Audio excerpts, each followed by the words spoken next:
Super busy at work this week. I've been dying to get back on this build. This is a continuation of my AE RC8 E-Truggy build, actually for a friend. And just a quick reminder, all the tools that I use in this, they're in the description. If you're looking to figure out what I use, they're in the description. And let's jump into this build. This is going to be the front suspension, which is part of bag 5. Let's jump in. All right, here we are back in table view. A quick overview of what's in the bag. And so this is just the front suspension portion of bag 5. So we have the A-arms with the inserts, the pills for the suspension tuning, the A and B blocks, some caster, shims, bunch of screws, hinge pin, shock tower, etc. And so I am going to start by cutting these arms off the trees. And as what I can tell you is these are a lot harder to cut. And so I do not use an X-acto knife, at least to start these.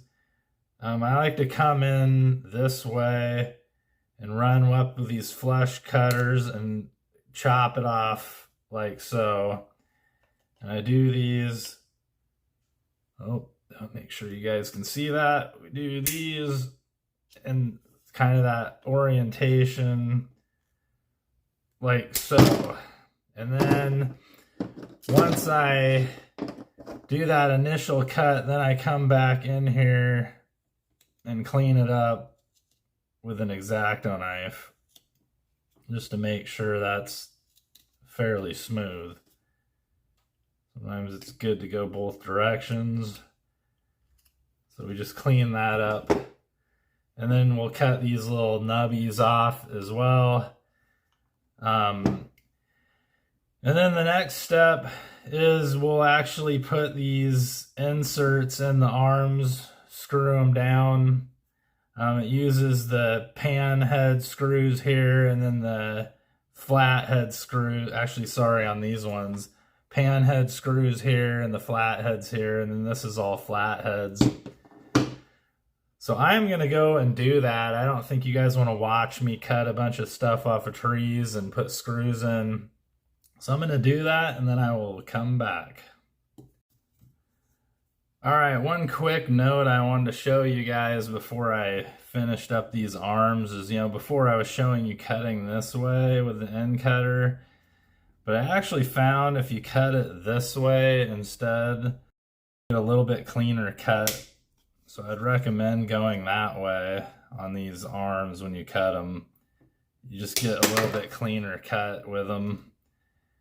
You still maybe trim with the X-acto a little bit, but you get a cleaner cut. And then when I put these screws in, really with all the plastic screws going into plastic, I use this method. I like to start these screws by hand, and then I just look at them from two directions, 90 degrees to each other to make sure they're straight. And then once I get those all in there straight, then I'll come in here and I will use the power driver to put them in. And then finally, I like to go back and check these screws by hand again to make, because you can feel the torque better with your hand. So I like to do that. Anyway, I'm going to finish up putting these inserts in the arms and then I'll be back.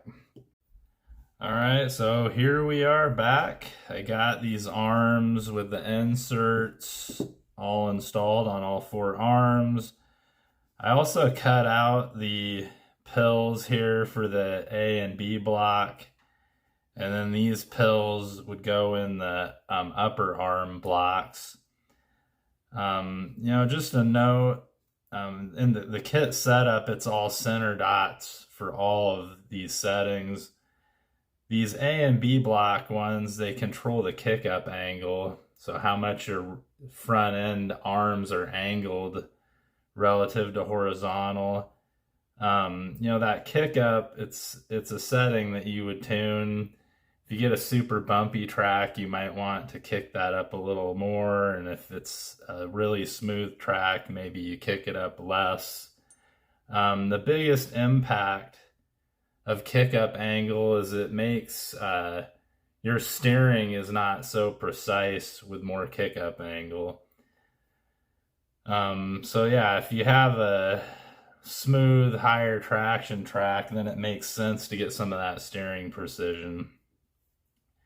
But most of the Northwest tracks are not that. They're typically bumpy, and you don't need super precise.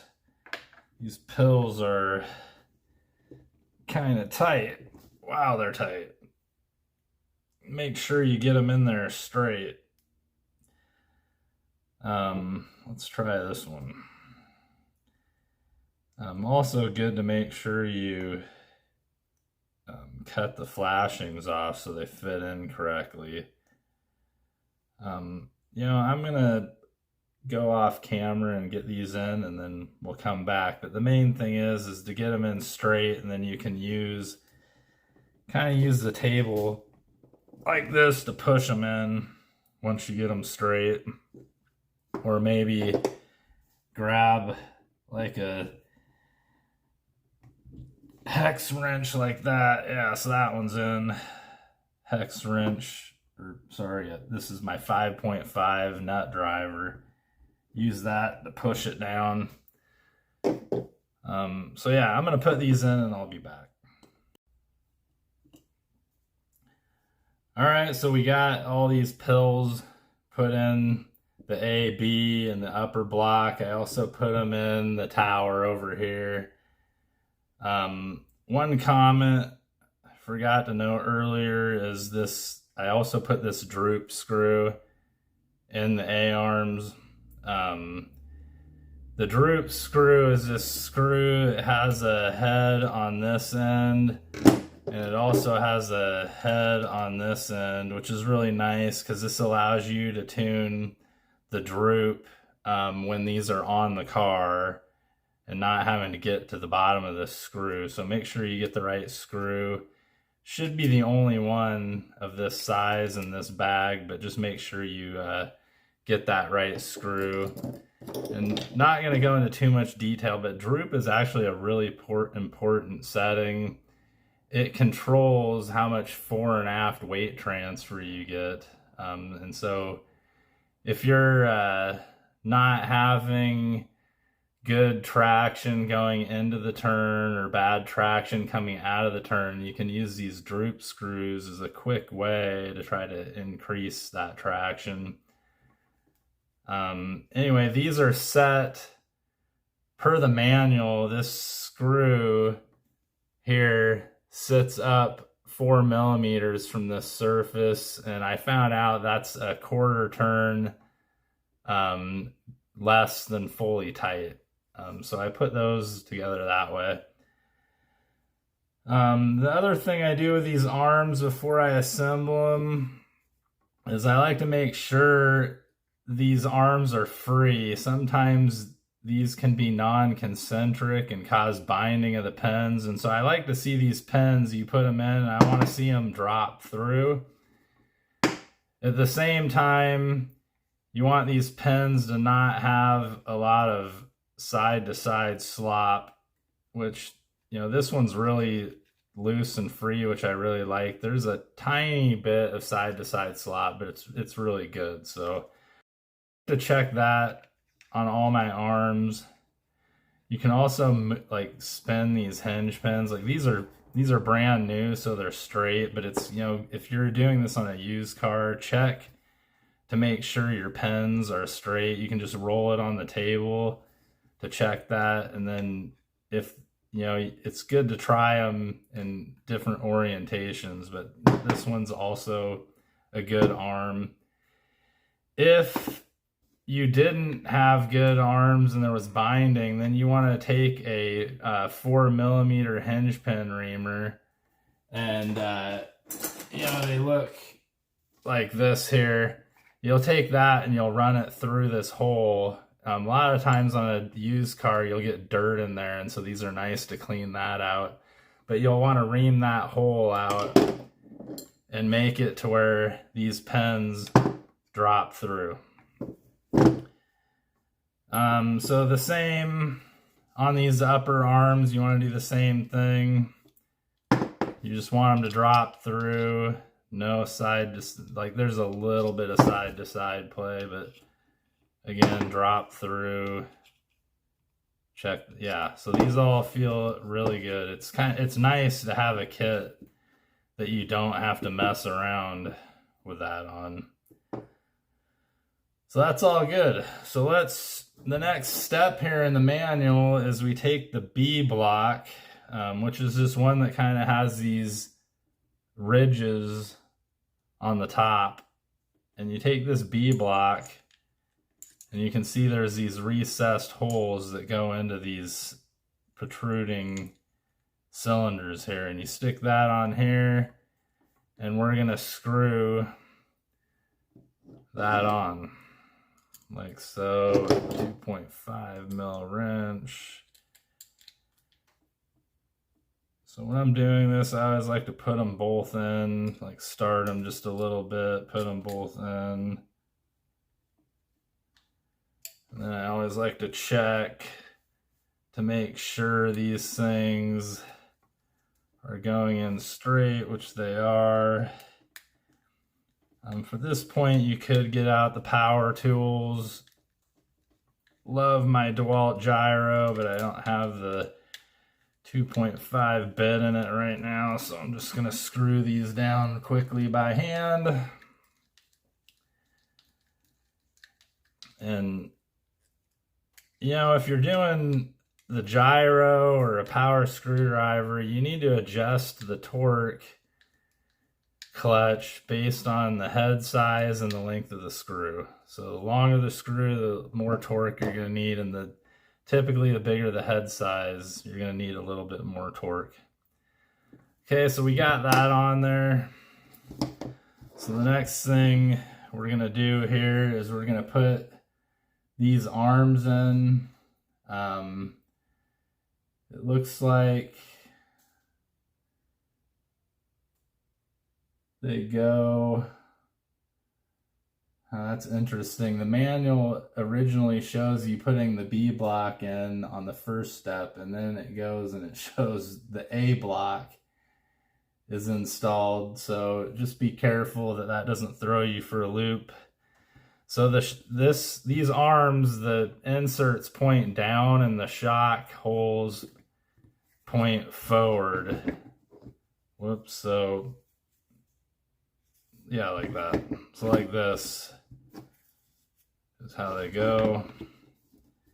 Shock holes are forward, inserts point down. And so we just bring these pins in here like so, put them into the insert, pin in here, push it into the insert. And then next step here is we put these shims on, and these will allow you to slightly adjust the wheelbase. So these shims will go in there's one for each side in the forward suspension and one for each side in the aft. And we're going again with the kit setup. We'll just stick those up there. The kit setup is showing 2 of these on the forward end. So we'll stick those on. And then we grab this A block. Again, this little cutout, it's for the chassis, so it goes down and these go in to the cylinders. So we'll put this on and get it to seat in there like so. And this step, sometimes you can get suspension binding when you fully tighten these screws. So we'll definitely want to check that once we get these screws in.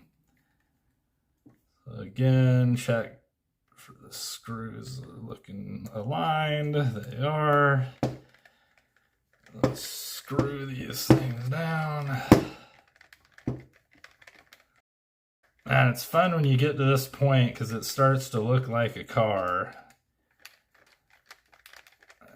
And this is how I service my car too. I always take the front and rear end off as an assembly and service it that way. I just find it's easier to keep track of all the screws and parts when you service it as an assembly.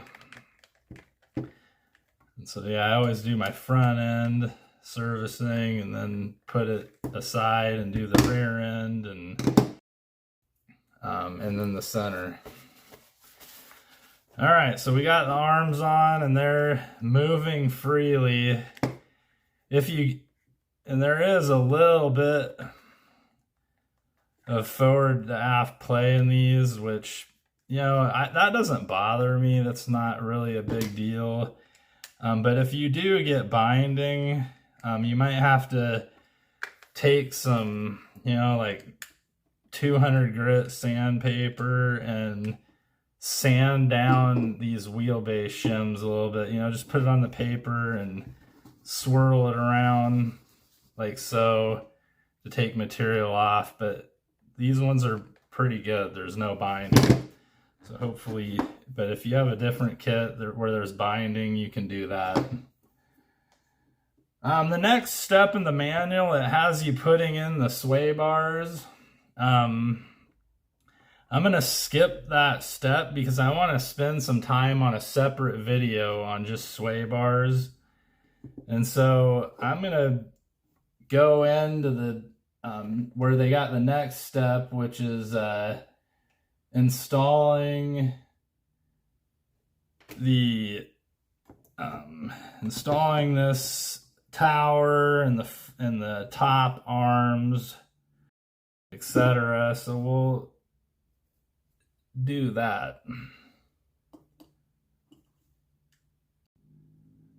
All right, so we're gonna now follow kind of the next step in the manual, which is putting, I'll put that aside for a minute. It's putting this top plate here on this assembly, and it looks like this thing points up and goes in here like so. So the pin holes point back that direction. And we're using 2 of these shorter screws. And remember, anytime we go into metal to metal, we're gonna put some thread lock, not a crazy amount, but just kind of coat the tip of the threads there and put that in here. And then, you know, anytime we go into plastic, then we don't need thread lock because the plastic already kind of keeps it in place like what you would get with thread lock. The only time you could consider something into plastic is if you've stripped the holes, but I would not use thread lock for that. I would use just a little bit. Oh, that was a lot of thread lock came out, so we're gonna wipe that off. But yeah, you would use a little bit of CA glue, just like thread lock, but just be careful not to put too much on. A lot of times I'll put a little dab, like on a piece of plastic, like from one of the bags, put a little dab of that CA on there, and then you can roll the screw in it to control the amount. Okay, so we got that on there, and then the next step is we put this brace back here, like so, and that requires you to insert this nut in here. It's like a captured nut, and so make sure the nylock, and so this little kind of narrowed down end, it points down, and you insert this thing in. And the flat edges, you want to make sure kind of go in straight so this thing holds it. And so you just push that in there, yeah, and make sure it's aligned through the hole, which it is. And then you can stick this, and you grab one of these screws here, and we put it together. And so this is going into a nylock nut, so you don't need thread lock. So yeah, we got that together per the manual. So the next step they have us doing is putting this on the actual assembly here. Let's move that stuff out of the way. So this goes like so on here with these screws.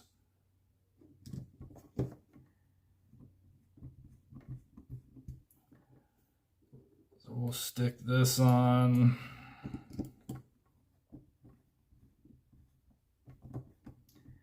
I like to get these started, and then we'll check to make sure they are straight, which this one is not entirely straight, so we'll fix that. That just made it worse. Okay.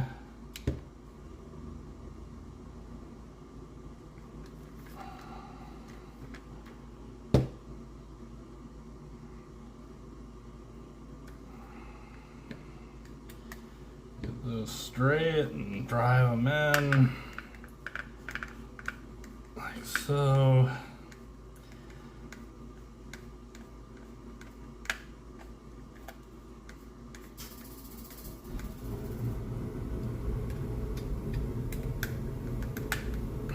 I'll use the gearbox and turn the hex driver and the gearbox at the same time to speed this up a little bit.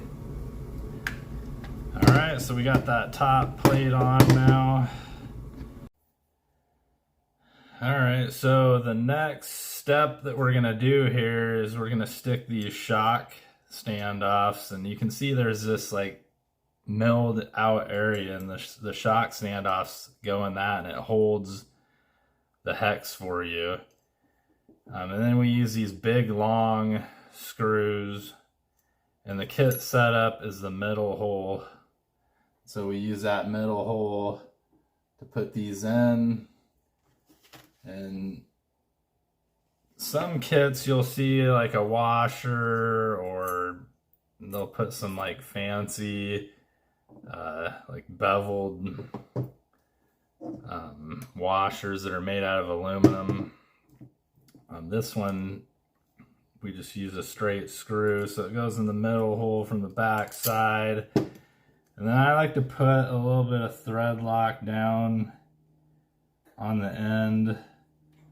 Not a ton again, but just some to hold that standoff from wanting to spin loose when you're putting shocks on and off. So you just screw this thing down like so, and hold that in the notch there to hold it, and wrench her down. So we'll do the same thing over here on the other side. Put a little bit of thread lock. You can kind of see, hopefully you can, yeah, there you go. You can see how much. If it gets a little bubbled up, you can wipe it off. And then we'll screw this one down. And remember, metal to metal, always thread lock. And so I screw that down and then drop it in the notch there and tighten her all the way. Metal to metal, always use thread lock. Okay, so we got the standoffs on. The manual also has us putting on the shot or the body mounts, but for this build we are gonna do a bruggy body, and so it uses this J Concepts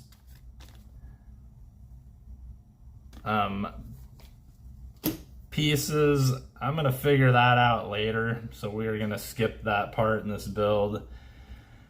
So the next step here is to put this top suspension arm on. Note that this hole here, it doesn't have a screw in it, points forward, and then the little plates here, the inserts for the arms, are up. So that should help you orient it. So I just stick those in like that. And then you can come in here with the tower and put that in like so. And then finally we got these two screws that hold everything in place that will stick in here. Actually, there's 4 screws. So we'll get them all in there at once here. Get them started.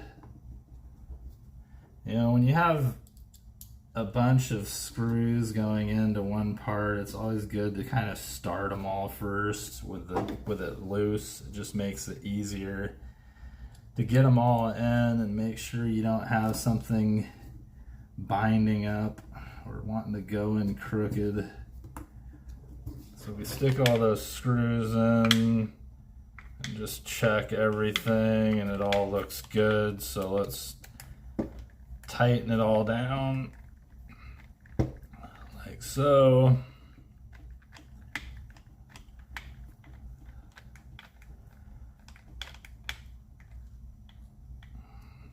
Do a little X pattern on this just to make sure everything is seating properly. It's hard to remember to keep this in the camera view sometimes.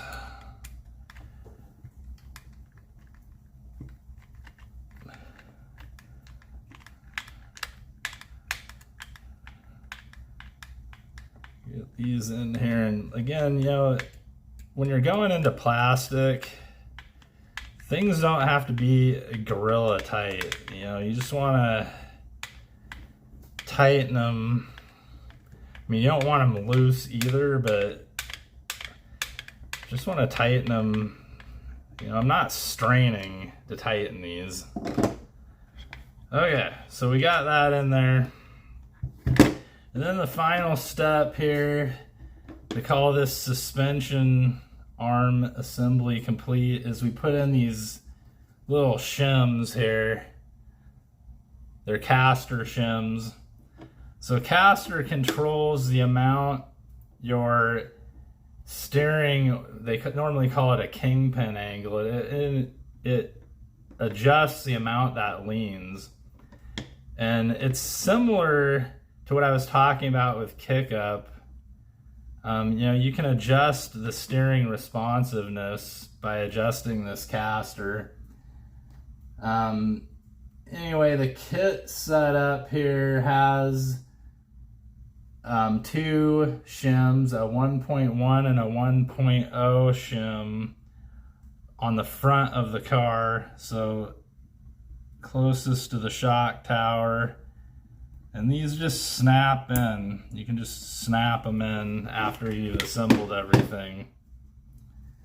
So we'll hopefully get this in the camera here. And you just push these in like so.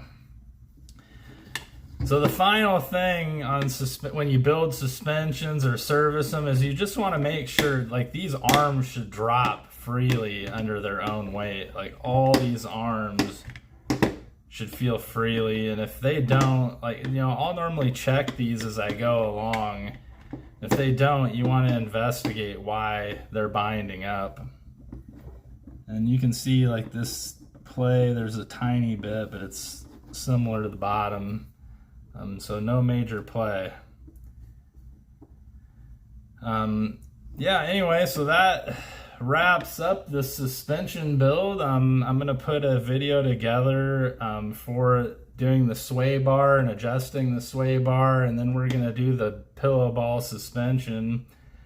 Hope you find this video useful, and please subscribe so you don't miss any of the action. Until next time.